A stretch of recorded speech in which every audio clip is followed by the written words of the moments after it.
Welcome to IR Voting, a channel dedicated to election reform. This channel is sort of made in conjunction with some other channels that will be produced. They're just intended to sort of focus energy on specific issues to see if that helps in this process of trying to get something to really change in this world. Some real practical reforms to be made. This channel will primarily be focused on election reform in basically two types of reform. The first would be instant runoff voting, which eliminates the spoiler effect in, for example, presidential elections, where if there's more than two candidates, there's always the possibility that people of like mind will end up splitting their vote between those two candidates, and then a less than majority candidate will end up winning. It's a real problem where people feel intimidated by this spoiler effect and don't vote their conscience. They vote instead to avoid a lesser of evil from mistakenly acquiring an office they don't deserve by popular support. So anyway, it breaks the system, and the intent of this channel would be to produce content relevant to that subject, that's persuasive and gets people to understand the importance of what such a reform would mean to our democracy.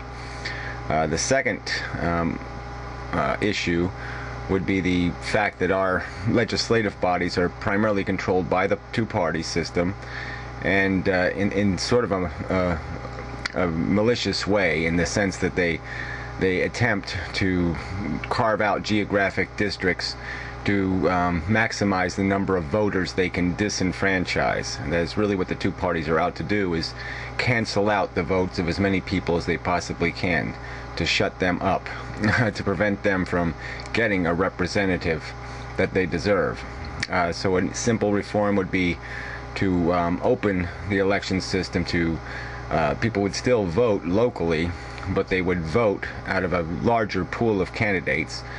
Same system as instant runoff voting would be used, where you would have a progressive choice, a first choice, second choice, third choice, and through that system, your best choice would receive your vote, and your best choice would, in 99% of the time, be somebody quite consistent with your ideology. So in essence, you could never lose an election for a legislative body. You'd never have you'd never have the horrible prospect of living in a district that was primarily owned by one party in terms of the majority, where your vote always was pretty much meaningless. That would never happen. Every vote would count, because the only way somebody could get into office is through affirmative votes. They couldn't drag any they couldn't call somebody a constituent who did not vote for them. It would be that simple. This option would also eliminate all the regional pork and all the little nonsense that goes on, having people who are essentially elected not based on their ideology, but based on where they live and what community they're representing. Rather than representing people, they end up representing geography, and that's very destructive to the political process. So anyway, those are the two main reforms. I definitely produce content where it explains them better. And really the mission is sort of open here. The agenda is sort of open. The idea is probably create a web page consistent with the channel, and the idea is just to figure out means to get it understood by the general public that just how important these reforms would be. I mean, they would just make huge differences to how the system works. As it currently exists, you're basically, all the compromise takes place before you vote. The parties decide who the candidates will be, they decide what the agenda will be, and by creating this spoiler effect, by leaving that spoiler effect in place, they eliminate any real choice. I mean, you're stuck with one of these two bad choices. And that's the way the parties want it, and that's why the special interest in those parties want it. And that's the real thing we're fighting here, is the fact that there are minority groups in the society, government employee unions, teachers unions on one side, religious fanatics, billionaires on the other side, who enjoy more power than they deserve because of the current system, because they own a piece of a political party, and through that ownership can basically dictate policy where they shouldn't have that much power to dictate, where the public's opinion is they're able to step all over it and trample on it because of that influence.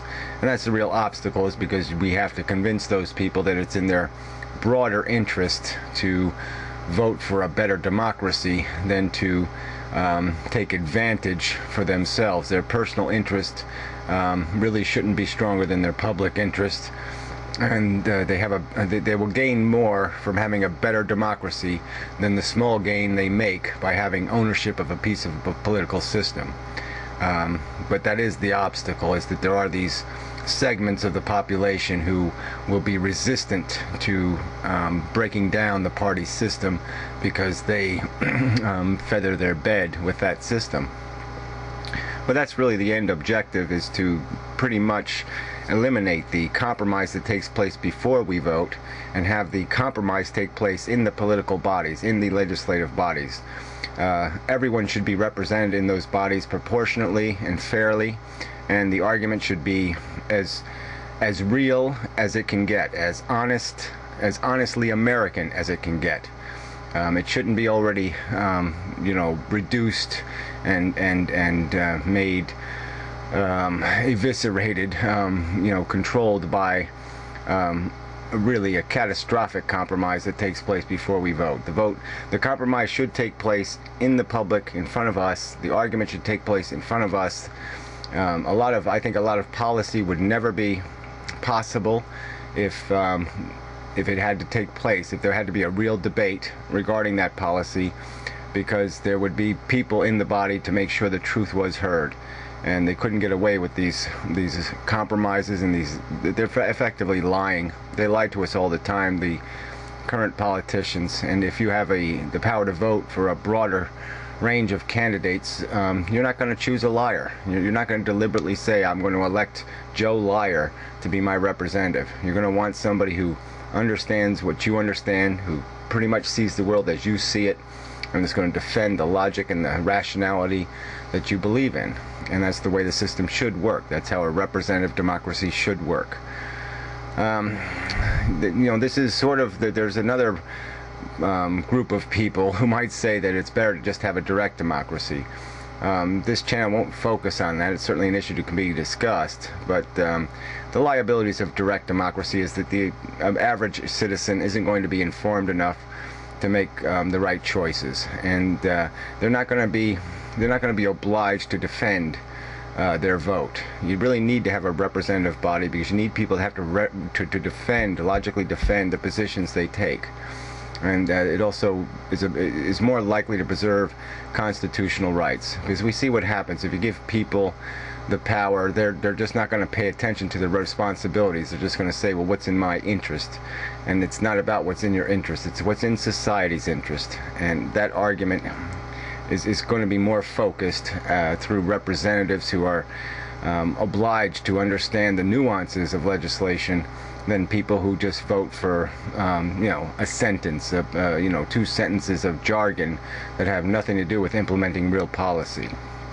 So anyway, not the greatest introduction video, but that's all it is. It's just an introduction video.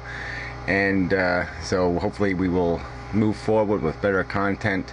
You can PM the channel if you have some sort of links or you have some contribution you want to make. The idea hopefully would be to take videos that are well made and make a statement on the subject and promote them through this channel, either by directly uploading them, creation of playlists. You can look at the favorites. We'll favorite some good videos, and just attempt to create some support behind this initiative to get these reforms, to give them some sort of potential to be actualized, and probably through extorting the current system. I mean, it's also a presumption of this channel that the only way to fix this system is through the system. We have to get the Democrats, or the Democratic Party or the Republican Party, to put our initiatives on the ballot. They have to make it possible for this to take place. It can't happen without them. So one of them has to be extorted into it. So we just have to get enough people to have a loud enough voice to become one of those special interests, that's allowed to tell the party what they've got to do. And so we have to get enough numbers to merely be able to tell the party, one of the two parties, make this agenda a priority, or you won't get any votes from us. All right, that should be enough. Thank you very much.